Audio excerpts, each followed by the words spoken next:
Hello everyone, CET express with Nandu sir mathematics batch 0.1 या crash कोर्समध्ये सर्वांचं स्वागत आहे. माझं नाव नंदकिशोर उपमा गजानन ठोकणे आणि तुमचं सर्वांचं स्वागत आहे माझं YouTube channel Nandu sir mathematics. आजच्या या लेक्चरमध्ये आपण पेअर ऑफ स्ट्रेट लाईनचं टोटल बेसिक पाहणार आहोत. टोटल बेसिक म्हणजे straight line, pair of straight line, त्याचे शॉर्टकट्स, सर्व गोष्टी एकाच लेक्चरमध्ये आपण आजच्या पाहणार आहोत. तर चला क्षणाचाही विलंब न करता आपण आपल्या लेक्चरला सुरुवात करू. सर्वात पहिले काय ते pair of straight line. Revision points मध्ये स्ट्रेट लाईन आहे. आता स्ट्रेट लाईन मध्ये काय काय रिव्हिजन पॉईंट आहेत, हे सगळे रिव्हिजन पॉईंट खूप कामाचे आहेत. फक्त लक्षात ठेवा, पाठ करायचं काम नाही. सगळ्यात पहिले काय म्हणते, the smallest non negative angle made by the line with a positive direction of X axis is called as inclination of the line. म्हणजे काय सर, समजा आपल्याकडे एक्स ऍक्सिस, आपल्याकडे वाय ऍक्सिस, एखादी लाईन आहे. आता कधीही अँगल मेजरमेंट असते positive direction of X axis म्हणजे anti clockwise direction. Anti clockwise direction समजा कुठला तरी एका लाईन सोबत एखादं इन्क्लिनेशन झालं त्याला, किंवा एखादा अँगल फॉर्म झाला त्याला म्हणतो इन्क्लिनेशन ऑफ द लाईन म्हणजे थीटा. त्यानंतर पुढचा काय म्हणते की the inclination of the X axis is 0. आता एक्स ऍक्सिसचं इन्क्लिनेशन ऑलवेज 0 असते. हा आपला एक्स ऍक्सिस, हा आपला वाय ऍक्सिस. या एक्स ऍक्सिसचं इन्क्लिनेशन ऑलवेज 0 असते. हा जर थोडासा वरती गेला तर काहीतरी इन्क्लिनेशन बनेल. त्यानंतर काय म्हणते, the inclination of the line parallel to the X axis is 0. म्हणजे समजा एखादी लाईन हे घेतली आपण, हे पॅरलल आहे कशाला, एक्स ऍक्सिसले पॅरलल आहे. आणखी दुसरी लाईन घेतली, पॅरलल कशाला, एक्स ऍक्सिसले, तर त्याचं बी इन्क्लिनेशन काय राहणार म्हणते, 0 राहणार. त्यानंतर काय म्हणते, the inclination of the Y axis. हा आपल्याकडे वाय ऍक्सिस आहे. या वाय ऍक्सिसचं इन्क्लिनेशन किती राहते, 90. वाय ऍक्सिसचं ऑलवेज 90 राहते. आणि जर समजा एखादी line parallel to the Y axis आहे, त्याचं पण इन्क्लिनेशन, त्याचा पण अँगल ऑलवेज काय राहते, तर 90 राहते. त्यानंतर मग काय म्हणते, if the theta is the inclination of the line.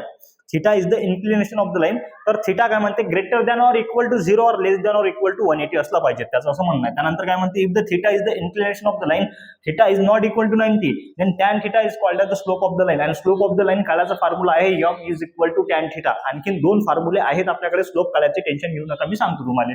Slope of the X axis is 0. Slope of the line parallel to the X axis is always 0. हे लक्षात ठेवा. Slope of the X axis is 0. The slope of the line parallel to the X axis is always 0. त्यानंतर slope of the Y axis can not be defined, आणि slope of the line parallel to the Y axis can not be defined. त्यानंतर काय म्हणते, the slope of the line parallel to the Y axis can not be defined. त्यानंतर मग पुढे आणखीन एक minute काय, ओके, नॉट बी डिफाइंड. त्यानंतर स्लोप ऑफ द लाईन हे झालं. त्यानंतर काय, the slope of the line bisecting the angle of the first quadrant and third quadrant. म्हणजे काय, एक मिनिट का, फक्त मला पेन आणि कलर चेंज करू द्या आणि पेनाची विड्थ वाढू द्या थोडीशी.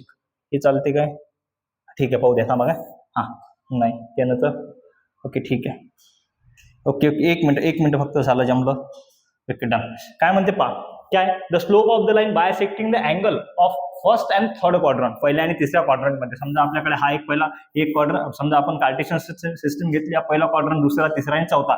एखादी लाईन अशी आहे, ते काय करून राहिली, बायसेक्ट करून राहिली. बायसेक्ट करणं म्हणजे काय, 2 क्वाड्रंटले किंवा एखाद्या पार्टले, एखाद्या गोष्टीले 2 पार्ट मध्ये डिवाइड करणं इक्वली, त्याला म्हणतो आपण बायसेक्टिंग. जर बायसेक्ट करत असेल, काय म्हणते की पुढे गेलं, the slope of the line bisecting the angle first and third quadrant is always काय राहते, 1 राहते. हे पहिल्या आणि तिसऱ्या क्वाड्रंटले बायसेक्ट करून राहिली, ते 1 राहते. आणि दुसऱ्या आणि चौथ्या क्वाड्रंटले जर बायसेक्ट करत असेल तर स्लोप राहते आपल्याकडे -1. ह्या गोष्टी लक्षात ठेवा लागतील. काय म्हणते, the line can be bisecting first and third quadrant, त्याचा स्लोप राहते 1. The line can be bisecting second and fourth quadrant, त्याचा स्लोप राहते आपल्याकडे -1. त्यानंतर मग पुढे काय म्हणते की the inclination theta of the line is than acute angle, then the slope is positive. Acute angle म्हणजे काय, जर सर इन्क्लिनेशन हे 90 पेक्षा कमी असेल, 0 to 90 असेल, याच्या दोघांच्या मदत असेल, 90 पेक्षा ग्रेटर पाहिजेत नाही, तर तो स्लोप काय राहते, पॉझिटिव्ह राहते. आणि 90 पेक्षा ग्रेटर गेला तर तो म्हणजे ॲक्यूट अँगल आणि ऑब्ट्यूस अँगल असा हे आहे त्याच्यामध्ये कन्सेप्ट. जर ॲक्यूट असला तर स्लोप पॉझिटिव्ह राहते आणि ऑब्ट्यूस असला तर स्लोप निगेटिव्ह राहते. हेच दिला, the inclination theta of the line is an acute angle, then the slope of the line is positive. The inclination theta of the line is an obtuse angle. Obtuse जर असेल तर slope काय राहते आपल्याकडे, negative राहते. त्यानंतर काय म्हणते, 2 straight line parallel to each other. जर 2 स्ट्रेट लाईन एकामेकाला पॅरलल असतील, हे माझे 2 हात एकामेकाला पॅरलल आहेत, असे जर पाहिले तर पॅरलल आहेत, तर त्याचा स्लोप काय राहते, इक्वल राहते. त्यानंतर काय म्हणते, if M1 and M2 are the slope of the 2 lines, then the lines are parallel to each other. हे दोन्ही स्टेटमेंट सेमच आहेत, दुसरं काहीच नाही. पहिल्या याच्यात काय म्हणते, 2 लाईन पॅरलल असतील तर स्लोप सेम राहते. दुसऱ्या याच्यात म्हणते, जर स्लोप सेम असतील तर लाईन्स कशात, तर एकामेकाला पॅरलल आहे. काय म्हणते, 2 straight lines are perpendicular to each other, then their product of the slope will be काय राहते -1 राहते. म्हणजे काय म्हणते की m1 into m2 is equal to किती राहणार तर -1 राहणार. आणि पहिल्या याच्यात m1 is equal to m2 राहणार. हे दुसरं स्टेटमेंट बी तेच आहे.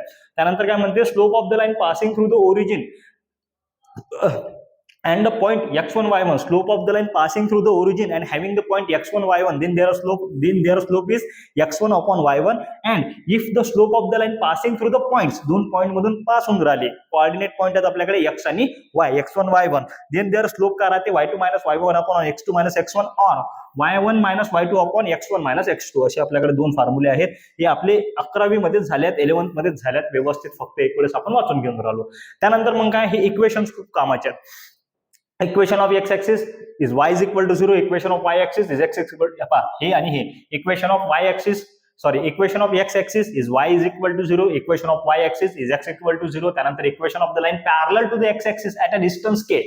Equation of line parallel to the X axis, X ऍक्सिसला पॅरलल आहे. पहा इथं आपण कार्टेशियन सिस्टम काढून घेऊ. एक्स ऍक्सिसला पॅरलल आहे. जर अबो असेल तर पॉझिटिव्ह राहते आणि जर बिलो असेल तर निगेटिव्ह राहते. तुम्हाला माहिती आहे हा पॉझिटिव्ह आहे, हा निगेटिव्ह असते. त्यानंतर काय म्हणते equation of the line parallel to the Y axis. समजा हे वाय ऍक्सिसला पॅरलल, इकडे एक लाईन इकडे एक लाईन आहे. जर ते राईट साईडला असेल तर पॉझिटिव्ह राहते, लेफ्ट साईडला असेल तर निगेटिव्ह राहते. हे 4 पॉईंट आहेत आपल्याकडे. पहा हे 4 पॉईंट आहेत. काय म्हणते line parallel to the X axis at a distance K, line above the X axis, above असला तर पॉझिटिव्ह आहे. ओके. त्यानंतर काय म्हणते equation of the lines parallel to the X axis distance line below the K, below जर असला तर हा निगेटिव्ह आहे. त्यानंतर काय म्हणते equation of the line parallel to the Y axis, इथं वाय ऍक्सिस आलं, at a distance H on the right side, जर राईट साइड असेल तर पॉझिटिव्ह आहे म्हणते. नंतर काय म्हणते equation of the line parallel to the Y axis at a distance H on the left side असलं तर निगेटिव्ह आहे, असं हा म्हणते. त्यानंतर पुढे काय म्हणते the equation of the line having the slope m, आपल्याला स्लोप माहित आहे पासिंग थ्रू द ओरिजिन, ते इक्वेशन ऑफ द लाईन असते y is equal to mx है ना. जर ओरिजिन मधून जात नसेल तर y is equal to mx plus c आपण घेतो. त्यानंतर equation of the line having the slope point form, दुसरं काहीच नाही भाऊ, आपल्याकडे स्लोप माहित आहे, आपल्याकडे 2 पॉईंट माहित आहेत. स्लोप पॉईंट फॉर्म यूज करू शकतो आपण y minus y1 is equal to m in bracket x minus x1. एक स्लोप माहित आहे आपल्याला आणि 2 पॉईंट माहित आहेत. सिंपल आहे ना, आपण इक्वेशन ऑफ लाईन काढू शकतो ना. कुठला फॉर्म्युला आहे आपल्याकडे formula y minus y1 is equal to m in bracket x minus x1. त्यानंतर equation of the line passing through the points x1 y1 x2 y2 is, तो राहते y minus y1 is equal to y2 minus y1 upon x2 minus x1 x minus x1. हा एक formula आपण बघितला आहे. त्यानंतर slope intercept form, हवामध्ये हे clean करू द्या. Slope intercept form of the line, slope intercept form असते y is equal to mx plus c, where m is the slope of the line and c and y are the intercept of the line. ठीक आहे. Double intercept form काय असते x by a plus y by b is equal to 1, हे माहिती आहे तुम्हाला. त्यानंतर काय म्हणते normal form of the line, हे कामाचं आहे, हे कामाचं आहे. पहा normal form of a line x cos alpha plus y sin alpha is equal to p. Normal form of the line जर आलं कुठे तर हे तुमच्या लक्षात असलंच पाहिजे, हे तुमच्या डोक्यात असलंच पाहिजे. काय म्हणते normal form of the line is x cos alpha plus y sin alpha is equal to p, where p काय, p is the perpendicular distance of the line from the origin. p काय आहे आपल्याकडे, perpendicular distance of the line from the origin, and alpha is the inclination of the perpendicular. त्या परपेंडिक्युलरचं inclination म्हणजे काय तर alpha. या दोन्ही गोष्टी लक्षात असल्या पाहिजेत.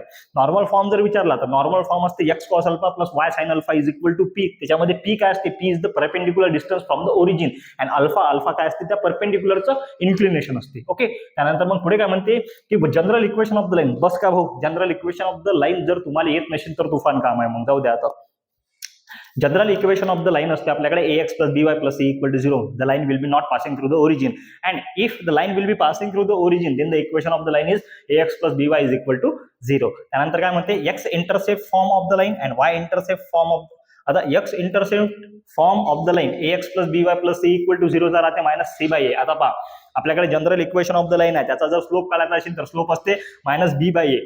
m is equal to minus b by a. जर आपल्याला इन्क्लिनेशन माहित आहे तर स्लोप काढतो आपण with the help of formula m is equal to tan theta. Okay, कसं होऊन राहिले ना, equal to minus b by a. जर minus a by b minus b by a, minus a by b minus b by m1 m2. Okay ठीक आहे. हा minus A by B, sorry minus A by B. त्यानंतर X intercept form of the line काय असते, minus C by ए, आणि Y intercept form minus C by B. C दोन्ही याच्यात common आहे, निगेटिव्ह सी. पा एक्स इंटरसेप्ट एक्स सोबत A आहे आणि वाय इंटरसेप्ट वाय सोबत बी आहे, म्हणून खाली बी आहे आणि वरती ए आहे. त्यानंतर मग पुढे काय म्हणते आणखीन आपण थोडंसं वाचू.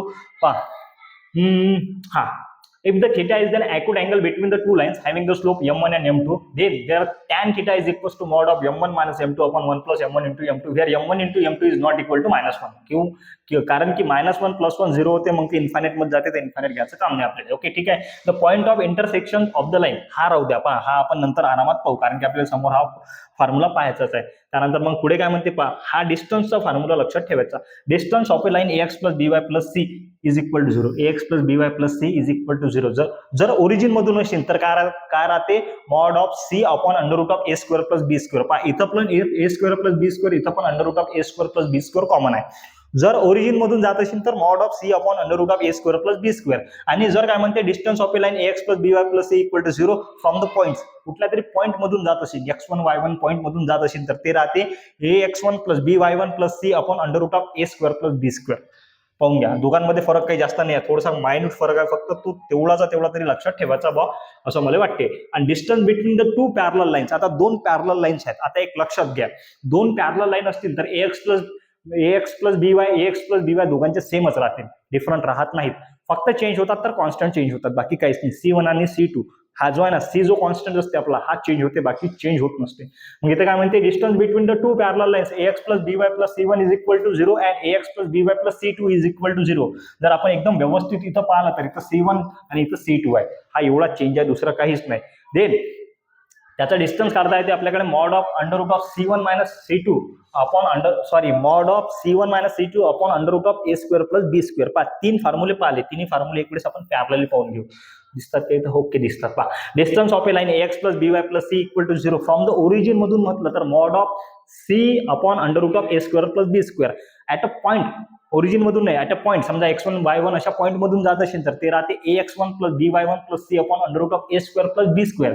आणि काय म्हटलं तर distance between the two parallel lines, दोन पॅरलल लाईन मधलं डिस्टन्स म्हटलं तर काय घ्यायचा, mod of C1 minus C2 upon under root of A square plus B square. सगळ्याचा डिनॉमिनेटर सेम आहे, डिनॉमिनेटर चेंज नाही आहे, सगळ्याचा सेम आहे. त्यानंतर काय, combine equation of two lines. आता आलो आपण कशावर, तर 12th सिलेबस वरती आलो आपण. आता 12th सिलेबस पाहू, शॉर्टकट्स पाहू, खतम करून टाकू, जास्त टाइमपास करायचा नाही आपल्याला, कारण की आपल्याला माहित आहे हे सगळं आपण घेतलंय. जर तुम्हाला या लेक्चरमध्ये फास्ट होत असेल तर daily CET with Nandu sir mathematics या सिरीज मध्ये आपण हा पेअर ऑफ स्टेट लाईनचा एकदम जबरदस्त आणि एकदम शांत, एकदम आरामात सिलेबस घेतला आहे. तर तुम्ही या लेक्चरमध्ये जर तुम्हाला फास्ट होत असेल, या क्रॅश कोर्सच्या लेक्चरमध्ये जर तुम्हाला फास्ट होत असेल तर तुम्ही तिथं जा, आपल्या युट्यूब चॅनलवरती जा, नंदू सर मॅथमॅटिक्स, त्याच्यामध्ये प्लेलिस्टमध्ये जा. प्लेलिस्टमध्ये गेल्यानंतर CET with Nandu sir mathematics, daily CET with Nandu sir mathematics इथं जा, तिथं तुम्हाला भेटून जाते. तिथे एकदम आरामात तुम्ही करू शकता, पण वेळ आरामात करायची राहिली नाही, म्हणून जरा फास्ट करा, माझ्यासोबत चला. पहा काय म्हणते, the combine equation of the line, एक असते यू, दुसरा असते व्ही, दोन इक्वेशन आहेत, U into V is equal to 0, हे झालं combine equation of the line. आता भाऊ, जर समजा दोन लाईन ओरिजिन मधून पास होत असतील तर त्याचं कंबाईन इक्वेशन असते ax square plus 2hxy plus by square is equal to 0. त्यालाच म्हणतो आपण होमोजिनियस इक्वेशन ऑफ डिग्री 2. जर दोन लाईन ओरिजिन मधून जात नसतील आणि त्याचं जर कंबाईन इक्वेशन आपण घेतलं तर ते असते ax square plus 2hxy plus by square plus 2gx plus 2fy plus c is equal to 0. त्यालाच म्हणतो आपण second degree equation in x and y. हे गोष्टी फक्त लक्षात ठेवा. मग काय म्हणते की हा ते कंबाईन इक्वेशन आहे, हे सध्या सांगितलं मी तुम्हाला. आता होमोजिनियस इक्वेशन ऑफ डिग्री 2 काय असतं, होमोजिनियस इक्वेशन ऑफ डिग्री 2 काहीच नसते sir. Homogeneous equation of degree 2 म्हणजे combine equation of the lines passing through the origin. Okay, त्यानंतर काय म्हणते, a polynomial expression in which all terms have the same degree is called as homogeneous equation, homogeneous expression. Homogeneous एक्सप्रेशनची definition, ठीक आहे. A equation in which the degree of each term is same is called as homogeneous equation. Any homogeneous equation of second degree x and y in the form of ax square plus 2hxy plus by square equal to 0, where a, h, b are constant and all non-zero simultaneously. हे थोडंफार basic आहे, थोडंफार वाचून घ्या, काही मोठी गोष्ट नाही आहे. Joint equation of the pair of the line passing through the origin and homogeneous equation of second degree x and Y is given bye. पहा आपल्याकडे homogeneous equation of second degree दिलाय. पहा प्रत्येकाची डिग्री 2 आहे. इथं x ची power 2 आहे, इथं x ची 1, y ची 1, 1 + 1 2, इथं y ची पॉवर 2 आहे. तर होमोजिनियस इक्वेशन ऑफ डिग्री 2 म्हणजे त्याची पॉवर 2 आहे. त्यानंतर काय म्हणते की एवढी homogeneous equation of second degree x and y ax square plus 2hxy plus by square equal is represent the pair of straight line lines through the origin. Okay, if h square minus ab is greater than or equal to 0. ह्या condition पण आपण समोर पाहू, tension घेऊ नका, काही load नका घेऊ. Don't fear Wien. ओके, तुम्हाला माहिती आहे काय म्हणायचं आहे पुढचं, कमेंट बॉक्स मध्ये म्हणा. चला, auxiliary equation of ax square plus 2hxy plus by square is equal to 0. Auxiliary equation असते bm square plus 2hm plus a is equal to 0. पहा हे इथे दिलाय bm square plus 2hm plus a is equal to 0. कसं utilise करायचं ते मी तुम्हाला सांगतो. m म्हणजे काय असते ते पण सांगतो, काही टेन्शन घेऊ नका. पहा त्यानंतर पुढे काय म्हणते, sum of the product of slopes of the lines represented by sum and product. Okay sorry, sum and product. Okay ठीक आहे, काही टेन्शन घेऊ नका.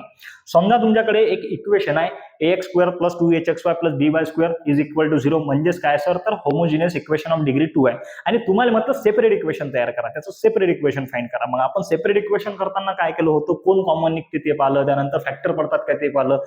आता ते झालं गेलं, पार पडलं, जाऊ द्या तिकडे, ते चुल्यात, त्याचं टेन्शन घेऊ नका. मग सर आपल्याला डायरेक्ट जर काढायचं असेल की बॉस सर आपल्याला डायरेक्ट सेपरेट इक्वेशन काढायचं आहे, टेन्शन नाही घ्यायचं. आपल्याकडे दोन फॉर्म्युले आहेत, y इज इक्वल टू आणि y दोन आहेत, दोन्ही y इज इक्वल टूच आहेत. फक्त फरक दोघांमध्ये काय, इथं पॉझिटिव्ह आहे, इथं निगेटिव्ह आहे, बस एवढाच आहे.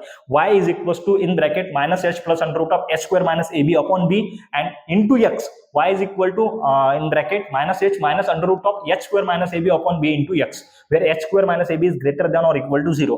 हे घेतलं की आपल्याला येऊन जाते. पहा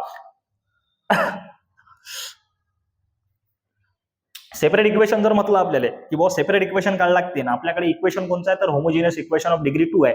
ऍट दॅट टाइम रिकामचोट कामं करायचे नाही, डायरेक्ट हे उचल्याचे दोघंही बिन काय, हा एक formula y is equal to, हा एक formula y is equal to, दोघांमध्ये सेम आहे, फक्त चेंज आहे. तर हा इथं पॉझिटिव्ह आहे, इथं निगेटिव्ह आहे. तर फॉर्म्युला राहते y is equal to in bracket minus h plus under root of h square minus ab upon b आणि इथं राहते y is equal to minus h minus under root of h square minus ab upon b into x. पा इथं multiplied by x, इथं multiplied by x आहेच. The auxiliary equation bm square plus 2hm plus a equal to 0 if the equation काय, तर ax square plus 2hxy plus by square equal to 0 is the quadratic equation in m. ठीक आहे, हे याचं tension घेऊ नका. The sum of the slope and product of the slope is given by. आता आपले सम ऑफ द स्लोप महत्वाचा आहे, प्रोडक्ट ऑफ द स्लोप महत्वाचे आहेत, त्यानंतर आपले शॉर्टकट्स महत्वाचे आहेत. सम ऑफ द स्लोप कधी काय असते, मायनस 2h अपॉन b आणि प्रोडक्ट ऑफ द स्लोप असते a बाय b. या दोन गोष्टी लक्षात ठेवायच्या, सम ऑफ स्लोप आणि हा प्रोडक्ट ऑफ द स्लोप. त्यानंतर काय म्हणते, nature of the lines represented by, हे कामाचं आहे भाऊ. Nature of the lines represented by ax square plus 2hxy plus by square is equal to 0. का राहते नेचर, जर लाईन रिअल असतील, रिअल म्हणजे आहेत, एक्झिस्ट आहेत, जर लाईन्स रिअल असतील तर h square minus ab greater than or equal to 0 असेल. जर लाईन रिअल अँड डिस्टिंक्ट म्हणजे वेगळे असतील तर h square minus ab is greater than 0. Lines काय म्हणते, रिअल आहेत आणि कोइन्साइड म्हणजे काय, तर एकामेकावरती आहे, तर त्याला काय म्हणतो आपण, त्याचं इक्वेशन आहे आपल्याकडे h square minus ab is equal to 0. आणि लाईन जर इमॅजिनरी आहेत, नॉन रिअल आहेत, नाहीच आहेत, तर h square minus ab less than h square minus ab less than 0. आता हे चार कंडिशन तुम्हाला लक्षात ठेवणार, त्याच्याशिवाय पर्याय नाही. रिअल म्हटलं तर h square minus ab greater than or equal to 0. जर समजा डिस्टिंक्ट म्हटलं तर h square minus ab greater than 0. Distinct म्हटलं तर कोइन्साइड म्हटलं h square minus ab is equal to 0. Non real म्हटलं किंवा इमॅजिनरी म्हटलं ऍट दॅट टाइम आपण म्हणू शकतो की sir h square minus ab is less than 0. त्यानंतर काय म्हणते की angle between the lines represented bye. Angle आपल्याला काढायचा आहे, ॲक्युड अँगल काढायचा असेल तर फॉर्म्युला आहे आपल्याकडे, angle between the lines ax square plus 2hxy plus by square equal to 0. किंवा second degree equation in x and y मधलं आपण ax square plus 2hxy plus by square plus 2gx plus 2fy plus c is equal to 0. हे दोन्ही म्हटलं तर एकच formula आहे, tan theta is equal to mod of 2 under root of h square minus ab upon a plus b, where a plus b is not equal to 0. Okay, the lines represented by ax square plus 2hxy plus by square is equal to 0. जर ते एकामेकाला perpendicular असतील तर condition आहे आपल्याकडे a plus b equal to 0. आणि जर ते parallel असेल तर कंडिशन आहे आपल्याकडे h square minus ab equal to 0. पहा, जर समजा आपल्याकडे होमोजिनियस इक्वेशन आहे आणि काय म्हणते, जर परपेंडिक्युलर असतील, जर ह्या दोन लाईनचं कंबाईन इक्वेशन आपल्याकडे आहेत आणि त्या दोन लाईन जर परपेंडिक्युलर असतील तर आपल्याकडे कंडिशन आहे a plus b is equal to 0. आणि जर दोन लाईन्स एकामेकाला पॅरलल असतील तर कोइन्साइड असतील तर त्याच्यासाठी कंडिशन आहे h square minus ab is equal to 0.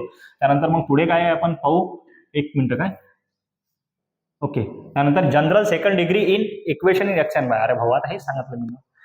तर combine equation of the line can not be passing through the origin, त्यालाच म्हणतो आपण general second degree equation in x and y. ते असते ax square plus 2hxy plus by square plus 2gx plus 2fy plus c is equal to 0. हे सगळ्यांना माहिती असायलाच पाहिजेतच.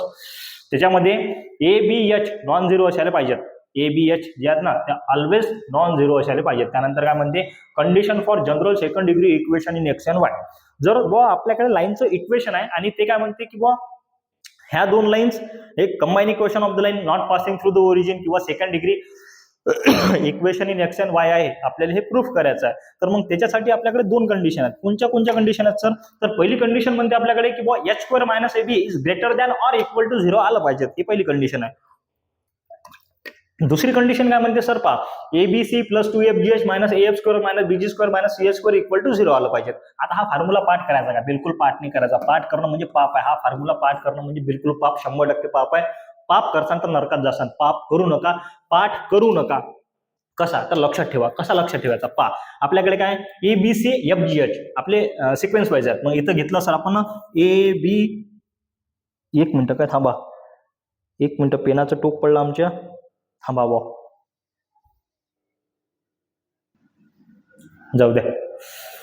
हा, कुठे होतो आपण? फॉर्म्युल्यावरती होतो. पहा, ABC कंबाईन घेतलं, ABC आपण सिक्वेन्स वाईज घ्यायचा, प्लस 2 घ्यायचा, FGH घ्यायचा, मायनस साईन घेतली. पहा, A सोबत F, B सोबत G आणि C सोबत H.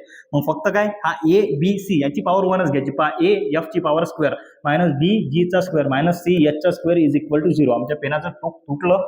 आता काय मालूम कसं काय, तर हो पुढे जाऊ द्या, की लोड नाही घ्यायला पुरत. त्यानंतर पुढची गोष्ट काय, तर हा मॉड आहे. हा डिटर्मिनंट कसा लिहायचा ते सांगतो. का ABC हे लिहून घ्यायचे, आपले जे डायगोनल एलिमेंट असतात ते ABC लिहून घ्यायचे. त्यानंतर HGF अप्पर ट्रायंगुलर आणि लोअर ट्रायंगुलर हे एकदम व्यवस्थित लिहून घ्यायचे. त्यानंतर काय म्हणते, angle between the lines represented by AX square plus 2HXY plus BY square plus 2GX plus 2FY plus C is equal to 0.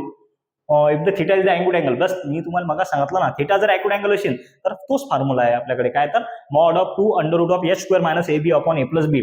The lines represented by AX square plus 2HXY plus BY square plus 2GXY parallel to each other. जर एकामेकाला parallel असतील तर आपल्याकडे condition आहे, पहा, H square minus AB is equal to 0. आणि जर perpendicular असेल तर A plus B equal to 0. त्याच कंडिशन आहे.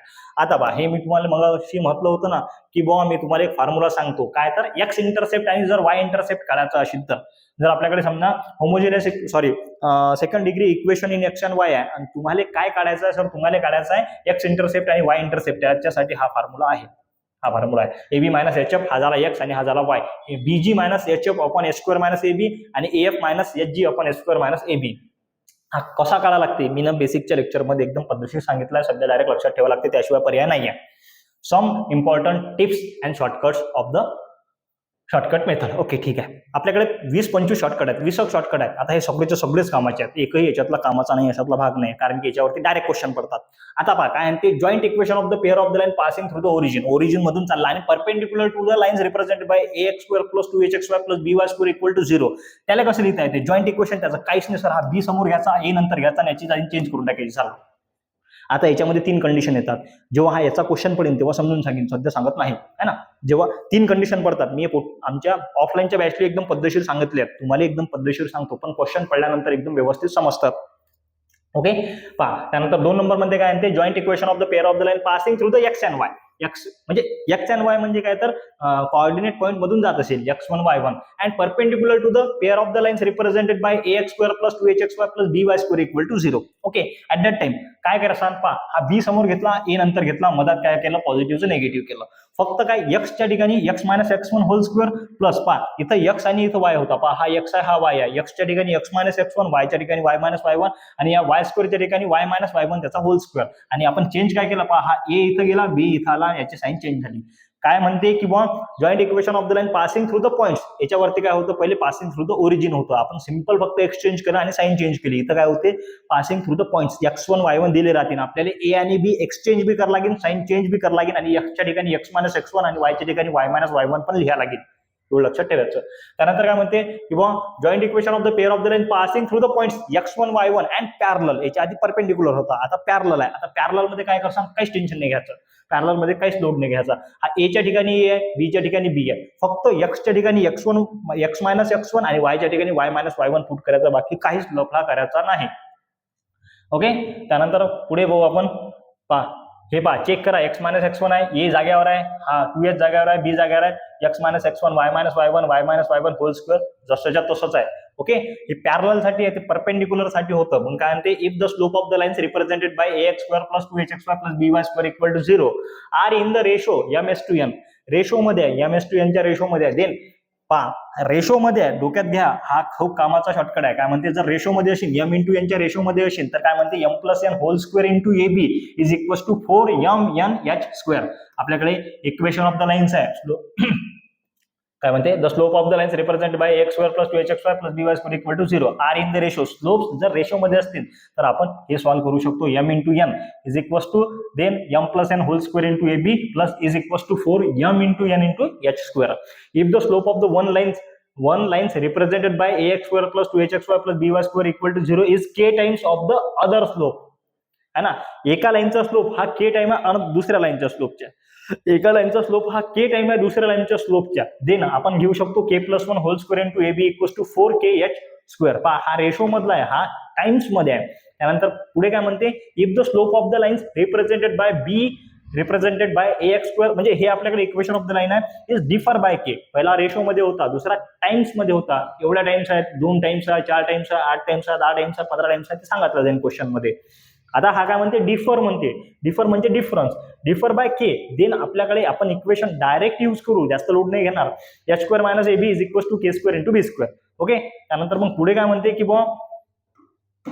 पुढे काय म्हणते, if one of the line represented by ax square plus 2hxy plus by square is equal to 0, bisect the angle between the coordinate axis. दोन coordinate axis मध्ये जर bisect करत असेल, पहा x axis हा y axis जर bisect करत असेल, पहा bisect केलंय ना, आता पहा हे थोडंसं हे घ्या, कन्सिडर करा, bisect the coordinate axis. Then आपल्याकडे डायरेक्ट इक्वेशन आहे a plus b whole square equals to 4h square.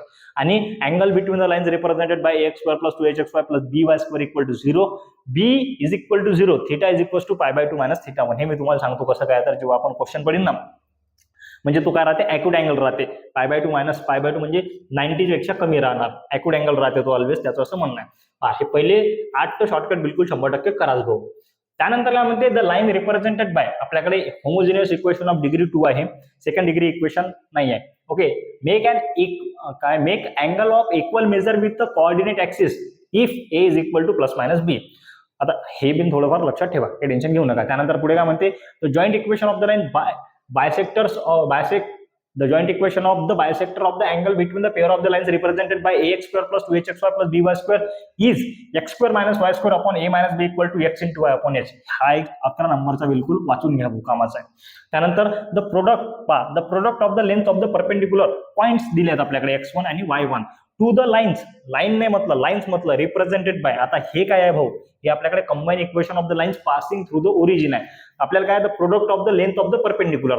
जर कुठेतरी आपल्याला आलं की product of the length of the perpendicular आपल्याला काढावं लागते, ऍट दॅट टाइम आपण काय यूज करू, तर आपण यूज करू sir mod of a x1 square plus 2h x1 into y1 plus b y1 square upon under root of a minus b whole square plus 4h square. हा एक formula आपण use करू. त्यानंतर पुढे काय म्हणते की the joint equation of the pair of the line passing through the origin and make the equilateral triangle with the line x equal to a. Equilateral triangle with the line x equal to a, x equal to a. तर काय राहील, x square minus 3y square is equal to 0 and joint equation of the pair of the line passing through the origin and making the equilateral triangle with a line y is equal to b. वरती होता x equal to a, आता आहे y is equal to b is 3x square minus y square is equal to 0. पहा हे vice वर्सा आहे, म्हणजे हा 3 समोर गेला आणि हा इथं 3 माग आहे. इथं x square minus 3y square होता, इथं 3x square minus y square होता. इथं काय होता, line x equal to a आणि इथं y is equal to b. हे दोन गोष्टी पहा. कोणचा, तर 13 नंबर आणि 14 नंबर भयंकर कामाचे. हे क्वेश्चन पडतात म्हणजे पडतातच भाऊ, भरपूर क्वेश्चन येतात असे. त्यानंतर काय म्हणते, the equation of the pair of the line passing through the origin and forming and equilateral triangle with a line ax plus by plus c is equal to 0 is ax plus by whole square minus 3bx minus ay whole square is equal to 0 and the area of the triangle is. अरे थांबा, हा कामाचा आहे, थांबा 2 मिनिटं पद्धतशीर सांगतो थोडसा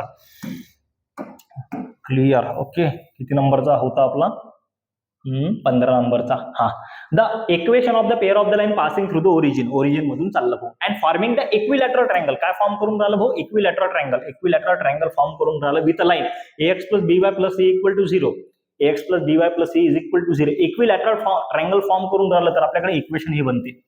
त्या लाईनचं line passing through the equation of the pair passing through the. Okay, ठीक आहे. हा पहा, तर ते सॉल्व्ह करण्यासाठी आपल्याकडे इक्वेशन आहे ax plus by whole square minus 3bx plus ay whole square is equal to 0.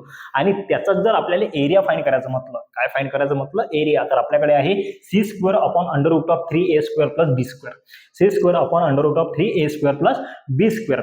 16 नंबरचा क्वेश्चन काय म्हणते, द 16 नंबरचा क्वेश्चन नाही आहे, 16 नंबरचा आपल्याकडे शॉर्टकट आहे. काय म्हणते, the lines represented by ax square plus 2hxy plus by square equal to 0 and lx plus my plus n is equal to 0 from a isosceles triangle if. Okay, एक line आहे आपल्याकडे, हे combine equation of the line passing through the origin आणि आपल्याकडे equation of line आहे. जर ते आयसोसेल triangle जर फॉर्म करत असेल, कुठला ट्रायंगल फॉर्म करत असेल, आयसोसेल ट्रायंगल म्हणजे काय असते तुम्ही कमेंट बॉक्स मध्ये सांगा, तुम्हाला माहिती आहे सगळे, ट्रिग्नोमेट्री मध्ये पाहिलाय. एक मिनिट काय, तर तो त्याचं इक्वेशन राहते, त्याचं इक्वेशन असते sir L square minus m square upon Lm is equals to a minus b upon h. L square minus m square upon Lm is equals to a minus b upon h.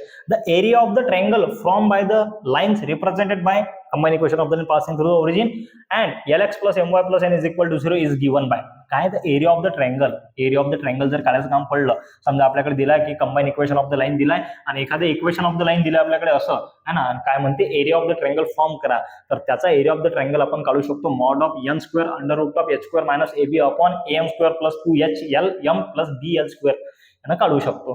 त्यानंतर मग पुढे काय म्हणते की बुवा sir the coordinates x and y of the ortho center of the triangle formed by the lines x square plus 2hxy plus by square equal to 0. ठीक आहे, हा एक वाचून घ्या, काही एवढं काम तर पडणार नाही मला वाटते, पण हा सेंट्रॉइडचा पडते. The coordinates x and y of the centroid of the triangle formed by the lines ax square plus 2hxy plus by square equal to 0 and lx plus my is equal to 1 is given by x upon bl minus hm, y upon am minus hl is equals to 2 upon 3 in bracket am square plus minus 2hlm plus bl square. हे राहते, हे वाचून घ्यावं, याच्याशिवाय पर्याय नाही, हे लक्षातच ठेवा लागते. The equation hxy plus gx plus fy plus c is equal to 0 represent a pair of straight line if, अशा टाईपचं इक्वेशन आहे आपल्याकडे. जर ते काय म्हणते represent a pair of line, केव्हा रिप्रेझेंट करेन, फक्त जेव्हा fg is equal to ch असते, fg is equal to ch. त्यानंतर हा एक कामाचा आहे, इथून बसून हे कामाचे आहे, ते लक्षात ठेवा लागतं. The length of the intercept on x-axis cut off by the pair of lines represented by ax square plus 2hxy plus by square plus 2gx plus 2fy is equals to 0 is काय राहते, तर length of intercept on x-axis cut off हा राहते mod of 2 under root of g square minus ac upon a आणि length of intercept of y axis x ऍक्सिसचा वरती होता, y ऍक्सिसचा खाली आहे, दोन्ही काय आहेत आपल्याकडे second degree equation in X and y. तर दुसऱ्याचा आहे आपल्याकडे y ऍक्सिस वाला कट ऑफ आहे आपल्याकडे mod of 2 under root of f square minus bc upon b. Okay, done. त्यानंतर द इक्वेशन झाले दोनच आहेत. The equation x square plus 2hxy plus by square plus 2gx plus 2fy plus a is equal to 0 represent a pair of parallel lines if parallel line represent करेन, तर त्यासाठी condition माहितच आहे हो, h square minus ab is equal to 0, म्हणजे त्याला लिहू शकतो आपण h square is equal to ab किंवा af square minus bg square, af square is equal to bg square किंवा a upon h equals to h upon b is equals to g upon f. या तीन condition आहेत. आणि last वाला if the equation, हे तुम्ही वाचून घ्यायचा है ना, हा लास्ट वाला 24 नंबरचा वाचून घ्यायचा, कारण की शॉर्टकट जेव्हा अप्लाय होतील तेव्हा मी सांगतो की हा अप्लाय झाला, तो अप्लाय झाला, सध्या सांगितले तरी तुमच्या डोक्याच्या वरतून जातील, म्हणून राहू द्या. तर हे होतं पेअर ऑफ स्टेट लाईनचं बेसिक. आता उद्याच्या लेक्चरमध्ये आपण जबरदस्त पेअर ऑफ स्टेट लाईनचे सगळे क्वेश्चन एकदम व्यवस्थित घेऊ. भेटू नेक्स्ट लेक्चरमध्ये. भारत माता की जय.